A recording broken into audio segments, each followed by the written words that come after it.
سارا کتابوں سے بھرا پڑا تھا، اور اس کی جو ٹیبل تھی اس زمانے میں تفسیر تبیان القرآن کی آخری جلد وہ لکھ رہا تھا، ٹیبل پر صرف تفسیر پڑی تھی معارف القرآن حضرت مولانا مفتی محمد شفیع صاحب کی۔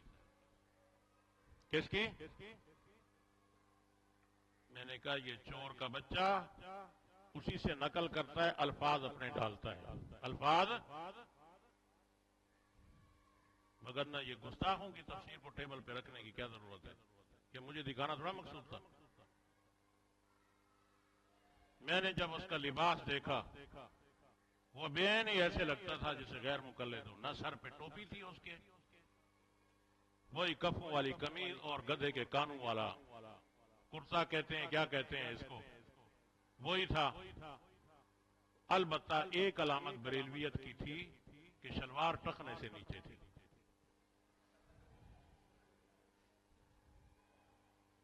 یہ تو بھی نئے کمپنی پیدا ہوئی ہے نا، مدینہ یہ کہتے ہیں ٹخنے سے اوپر ہونی چاہیے، مگر نہ ان کے جتنے ہیں سب کی شلوار ٹخنے سے نیچے ہوتی ہے، اس کی شلوار بھی ٹخنے سے نیچے تھی۔ تو پیارے، خالی باتوں سے مسئلے نہیں ہوں گے، کوئی ان میں معتدل نہیں ہے، یہ مجھے اور آپ کو صرف دھوکہ دینا چاہتے ہیں۔ لکھتے وہی ہیں جو ان کے بڑوں کا عقیدہ ہے، ایسا نہیں ہے کہ کچھ اور لکھتے ہیں۔ تمہار کیا بات لمبی ہو جائے گی۔ پہلا جواب یہ ہے انبیاء کا بشر ماننا، ان کے فضائل اور کمالات کا اقرار کرنا فرشتوں کا کام ہے، اور فرشتہ صفت لوگوں کا کام ہے۔ ان کے فضائل کا انکار کرنا ابلیس، اور ابلیس صفت لوگوں کا کام ہے۔ آئیے بات سمجھ نہیں آئی؟ اس نے کہا جا بجا قرآن کریم میں انبیاء کو بشر کہنے والا کافر ہے۔ کیا ہے؟ کافر ہے۔ اس کا جواب آپ سماعت فرمائیں، یہی قرآن کریم ہے، سورہ تغابن کھولیں آپ۔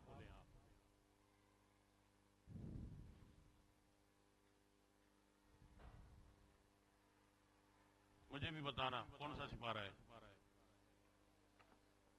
صاف صاف لغت بولا کرو۔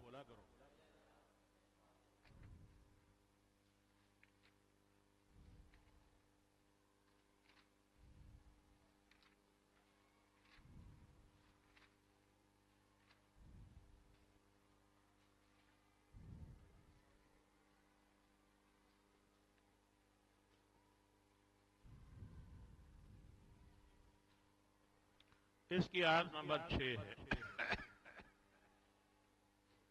آیت نمبر 6۔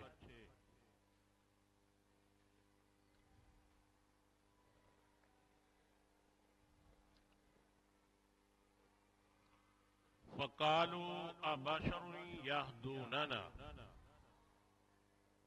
أَبَشَرٌ يَهْدُونَنَا ملا۔ احمد رضا نے اس کا ترجمہ کیا ہے تو بولے کیا آدمی ہمیں راہ بتائیں گے؟ بشر کا معنی یہاں کیا ہے آدمی۔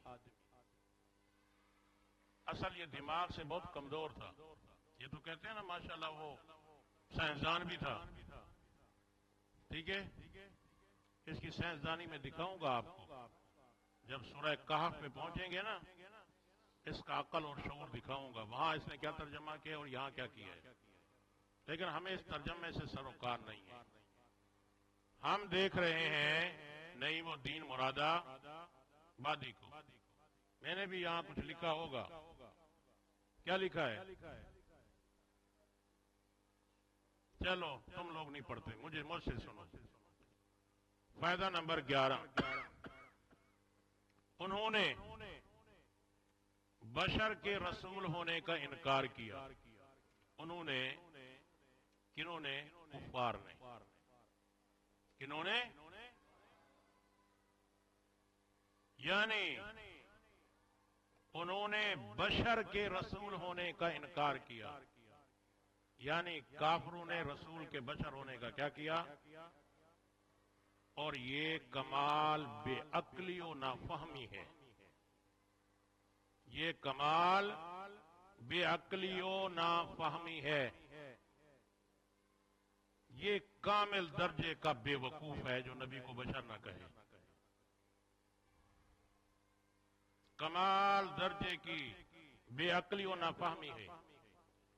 پھر بشر کا رسول ہونا تو نہ مانا، کس نے؟ یعنی ان کفار نے، اور پتھر کا خدا ہونا تسلیم کر لیا، خدا، پتھر کا خدا ہونا تسلیم کر لیا۔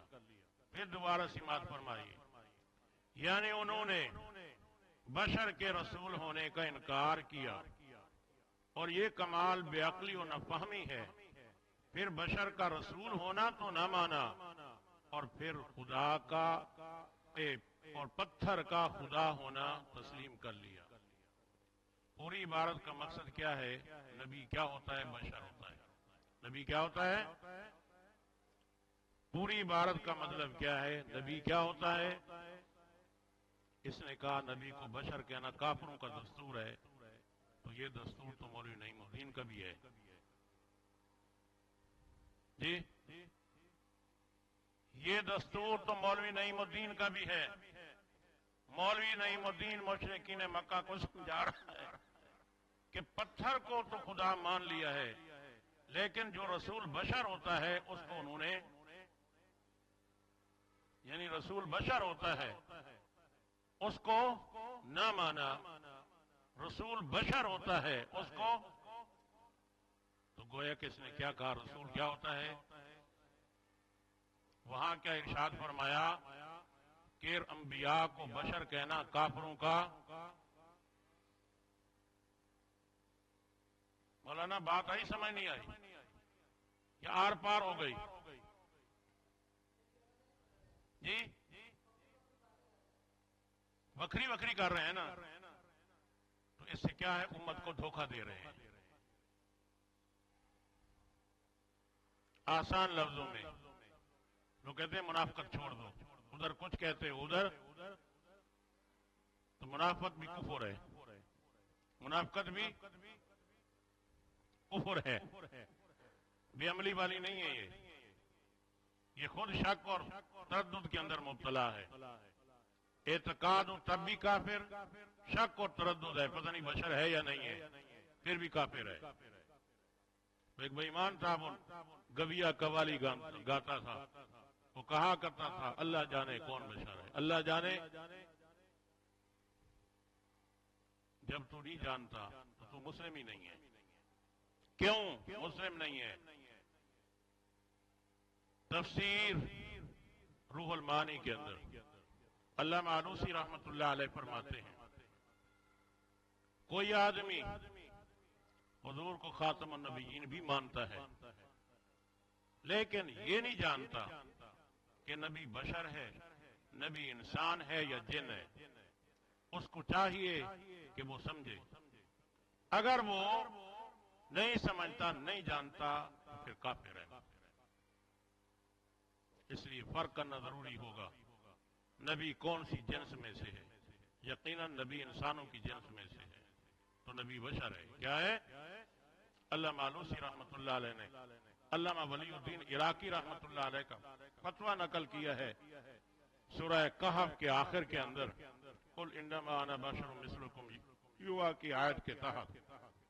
اب مولوی صاحب کہتا ہے یہ لفظ ادب سے دور اور کفار کا دستور ہے، اور خود یہ نعیم الدین ایک کتاب ہے، یہاں لائبریری موجود ہے، 50-60 صفحات کی ہے، اس کا نام ہے کتاب العقائد، کتاب العقائد۔ اس کتاب العقائد کا مصنف یہ نعیم الدین ہے۔ وہاں لکھتا ہے نبی بشر ہوتا ہے۔ نبی کیا ہوتا ہے؟ ادھر کہتا ہے کافروں کا دستور ہے، ادھر لکھتا ہے نبی کیا ہوتا ہے؟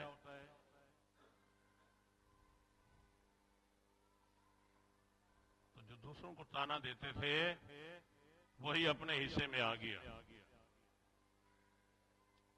تو آج یہاں اتنی بات کافی ہے. اس کی عبارت سے پھر اسی تفسیر سے ثابت ہو گیا جو دوسروں کو کافر کہتا تھا خود اس کا کفر ثابت ہو گیا. اس نے تو بیچارے نے بڑے ہوش سے لکھا ہوگا کہ ماشاءاللہ اسے نبی کے بشر کہنے والے کافر ہو جائیں گے. یہ اس کو یاد نہ رہا. ہو سکتا ہے کہ پوڑی پینے کی بیماری ہو اس کو. جی کوئی پوڑی پینے کی اس کو بیماری ہو اور پوڑی پی کے بیٹھا تھا تو وہاں اس سے وہ الفاظ لکھے گئے ہوں. یہ ہو سکتا ہے میرا.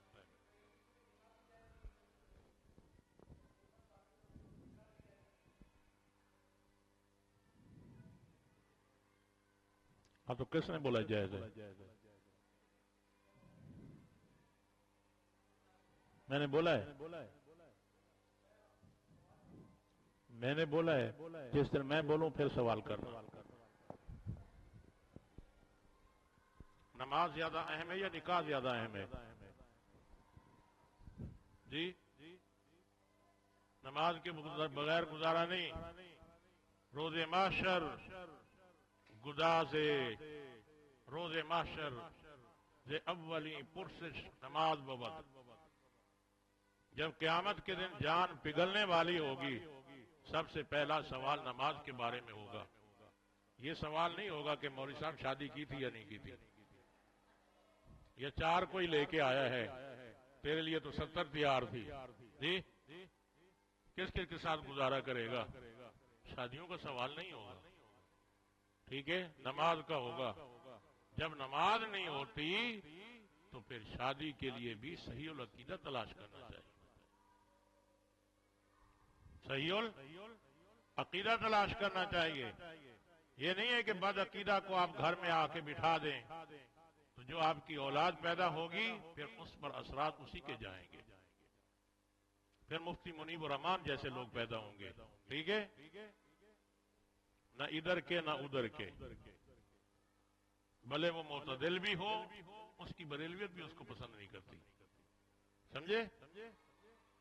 تو اعتدال وہ ہے امتوں وسطا لتکونوا شہداء.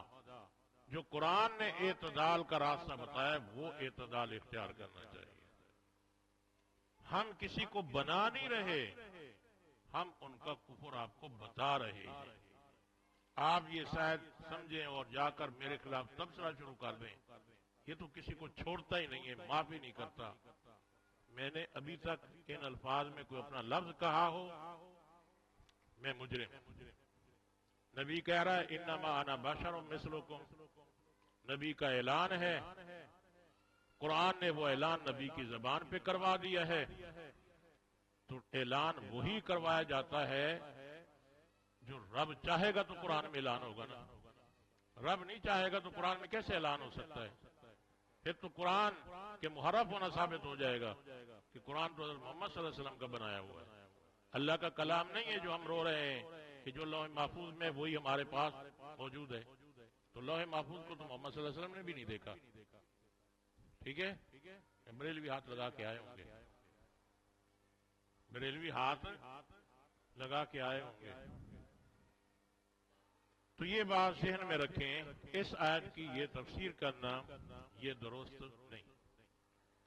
یہاں یہ بات یاد رکھیں ہم حضرات انبیاء علیہ الصلوۃ والسلام کو بشر کہتے ہیں لیکن ان کے فضائل اور کمالات کو سامنے رکھتے ہیں. ان کے فضائل اور کمالات کو کافروں نے نبی کو جہاں بھی بشر کہا ہے نبی کی فضیلت کو سامنے نہیں رکھا. نبی کو نبی مان کر بشر نہیں کہا. نبوت سے خالی اس کو بشر کہا ہے. نبی کو بشر کہا ہے نبوت سے خالی مان کر. اب یہاں یہ لفظ اگر ہوتا کہ انہوں نے نبوت سے خالی ان کو بشر کہا ہے کافروں کا دستور ہے تو بات بن سکتی تھی. یہ بات سمجھ نہیں آئی. یہ ٹھونسا مار دینا کہ قرآن کریم میں جا بجا ان کو کافر کہا گیا ہے جنہوں نے نبی کو بشر کہا ہے تو یہ بات درست نہیں ہے. ہم نبیوں کو بشر مانتے ہیں لیکن ان کے فضائل اور کمالات کو مانتے ہیں. ہم یعنی علماء دیوبند نبی کو بشر کہتے ہیں، نبی کے فضائل اور کمالات کو مانتے ہیں. سب سے بڑی فضیلت نبی کی نبوت ہے، نبی کی نبوت ہے. پھر نبی کی نبوت کے بعد اس کے کمالات ہیں. تو ہم نبی کی نبوت کو مانتے ہیں. کافروں نے جہاں بھی نبی کو بشر کہا ہے انہوں نے نبوت سے خالی مان کے کہا ہے. اب نبوت سے خالی مان کے کہا ہے. صرف دو مقام آپ ذہن میں رکھیں. نمبر 1 سورہ صاد صفات کے بعد صاد سورہ.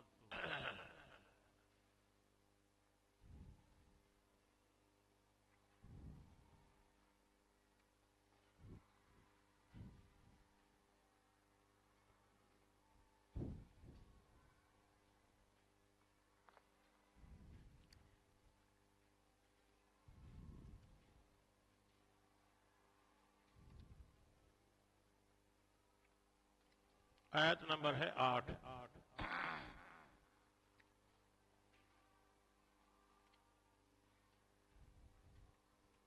صفحہ نمبر ہے 462. مل گیا؟ اَأُنزِلَ عَلَيْهِ الذِّكْرُ مِن بَيْنِنَا اَأُنزِلَ عَلَيْهِ حمزہ استفہام کا، کیا اتارا گیا ہے اس پر قرآن ہمارے درمیان؟ قرآن نازل ہوا ہے، نبوت شروع ہو گئی ہے. اب دیکھو 5 آیات کو بھی ذکر کہا جا رہا ہے. جی اقرا بسم ربک الذی خلق. میں نے کہا یہ لفظ جنس ہے، کہا تھا نا. تھوڑے کو بھی قرآن کہتے ہیں، آدھے کو بھی قرآن کہتے ہیں، ایک آیت کو بھی قرآن کہتے ہیں، اور مکمل الحمد سے لے کر والناس تک جتنی آیات جتنی صورتیں سب کو کیا کہتے ہیں؟ قرآن. اب ان کا یہ دھوکہ رافضیوں کا یہ سورہ ہجر تک تو حفاظت کی ذمہ داری ہے، باقی کی نہیں ہے. تو یہاں تو قرآن ان 5 آیات کو بھی کہا جا رہا ہے. کیا اتارا گیا ہے اس پر قرآن ہمارے درمیان؟ اب انہوں نے نبی کو بشر کہا، نبی کو نبوت سے خالی سمجھ کر. کیا یہ قرآن ہمارے اوپر نہیں آ سکتا تھا؟ اس پر آیا، ہمارے اوپر کیوں نہیں آیا؟ تو انہوں نے چونکہ اپنے آپ کو بشر سمجھتے تھے تو نبی کو بھی انہوں نے بشر مانا، نبوت سے خالی سمجھ کر. نبوت سے خالی سمجھ کر انہوں نے نبی کو بشر کہا ہے. اور ہم الحمدللہ نبی کو بشر کہتے ہیں، نبوت کے ساتھ کمالات کے ساتھ مانتے ہیں. تو لہذا ان کا اور ہمارے درمیان فرق ہوا. ہم نبی کی نبوت کو مانتے ہیں، وہ نبی کی نبوت کو نہیں مانتے. نبی کی نبوت نہ ماننے کی وجہ سے ان کو کافر کہا گیا ہے. ہم نبوت پر ایمان رکھتے ہیں، اس وجہ سے ہم تو مسلمان ہیں. اب ہمیں وہ کافر بنائے، وہ ملا جو پوڑیا کھا کے سویا ہو ہمیں کافر کہے تو الحمدللہ ہم کافر نہیں ہیں، وہ بیچارہ خود ہی کافر ہے.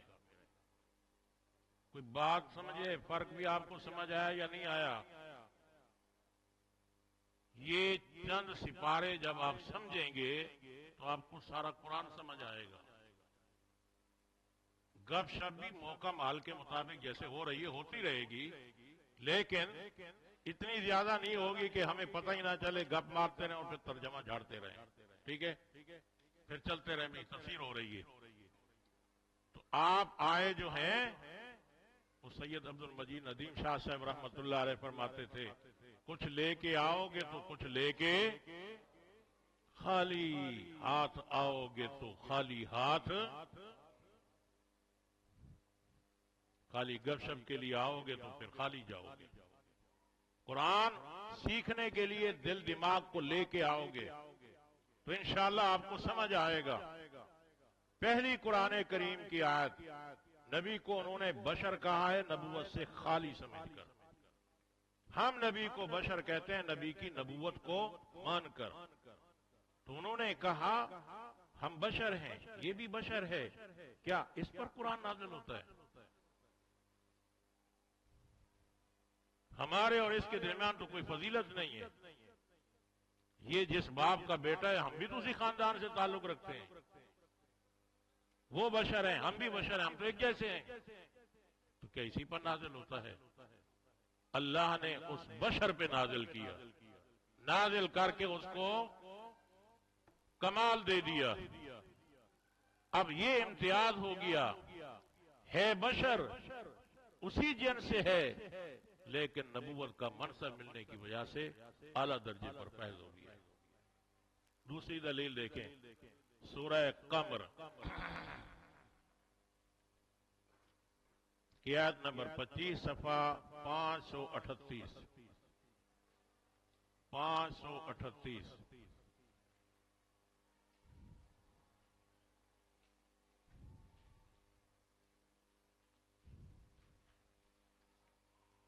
آیت 25 اُلْقِیَ الذِّکْرُ عَلَیْہِ مِن بَینِنَا بل ہوا کذاب عاشر. اُلْقِیَ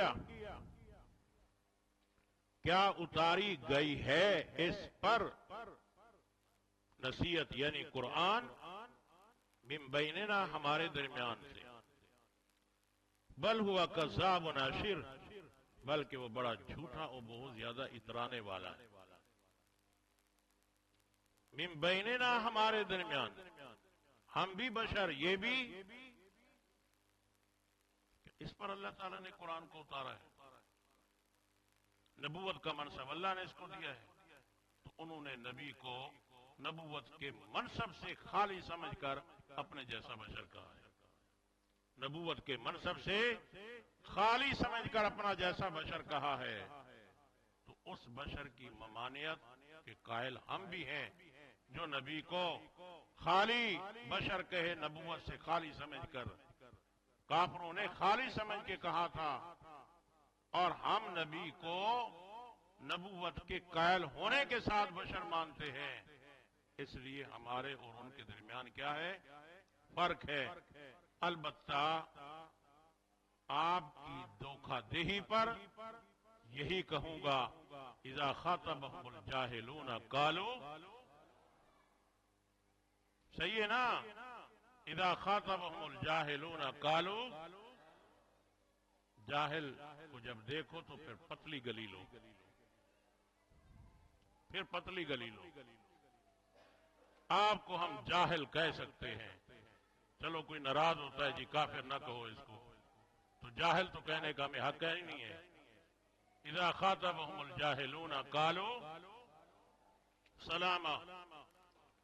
تو نبی کو کافروں نے جو بشر کہا ہے تو اس کو نبوت سے خالی سمجھ کے کہا ہے. اپنے جیسا من بیننا ہمارے درمیان ہم بھی انسان ہیں یہ بھی انسان ہے. یہ کیسے نبی ہو گیا ہے؟ تو اللہ تعالیٰ نے فرمایا انما یوحا الیہ, میں انسان ہوں لیکن یہ افضلیت کا مرتبہ یوحا الیہ میری طرف وحی کی گئی ہے. مجھے منصب نبوت وحی کے ذریعے سے دیا گیا ہے. اس لیے میں تم سے کیا ہوں؟ اعلیٰ ہوں. تو اب جو قرآن کا نظریہ ہے الحمدللہ ہمارا وہی نظریہ ہے. ہم قرآن کے نظریے سے ہٹے نہیں ہیں. میں علماء دیوبند کو سلام کہتا ہوں, کروڑہا سلام ان کے اوپر بھیجتا ہوں جنہوں نے ہمیں قرآن کریم سمجھایا اور اسی انداز سے سمجھایا جس طرح نبی علیہ الصلوۃ والسلام نے حضرات صحابہ کرام رضوان اللہ تعالی علیہ مجمعین کو سمجھایا. وَمِنَ النَّاسِ مَن يَقُولُ آمَنَّا بِاللَّهِ وَبِالْيَوْمِ الْآخِرِ وَمَا هُمْ بِمُؤْمِنِينَ. یہ پہلی مرض منافقین کی تھی. یخادعون اللہ، معنی نمبر 2 خدا، دھوکا،